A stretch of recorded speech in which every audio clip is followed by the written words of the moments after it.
योग हमारे ऋषियों और भारत की प्राचीन परंपरा का एक अमूल्य उपहार है।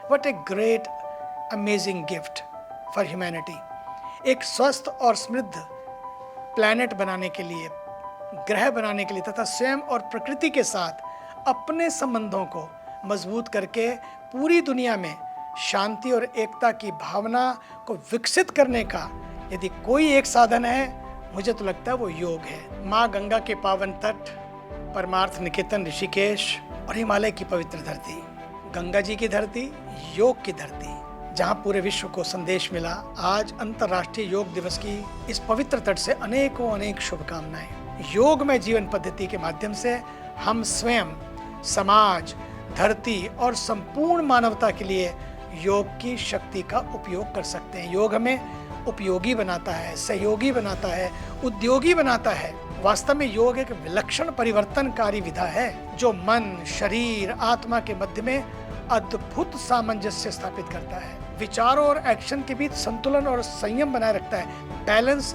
Is the key.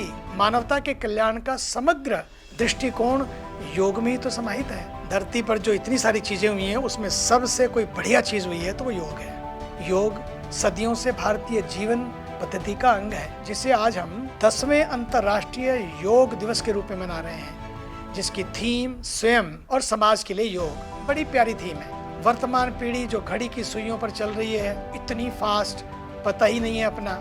ऐसे में उनमें तनाव, शारीरिक और मानसिक और आध्यात्मिक कई तरह के चैलेंजेस वो फेस करते हैं। उनमें सबके लिए सामंजस्य स्थापित करने के लिए, बैलेंस बनाए रखने के लिए योग सर्वश्रेष्ठ अस्त्र का काम करता है। योग बड़ा साइंटिफिक है और योग is not religion. Yoga is very scientific विधा, जीरो कास्ट और फायदे अनेक। इसलिए योग रूपी इस परंपरा का सम्मान करते हुए इसे दुनिया के साथ साझा करें। भाग दौड़ भरी जिंदगी से तनाव को कम करने और माइंडफुल बने रहने के साथ समग्र स्वास्थ्य और जीवन शक्ति को बढ़ाने हेतु मुझे तो लगता है कि योग सर्वश्रेष्ठ उपाय है, माध्यम है। Each one should reach 10 and become 11। इस भाव से जोड़ते हुए इस योग का जश्न मनाएं। करें योग, रहें निरोग और धरती को भी रखें निरोग। भारत माता की जय।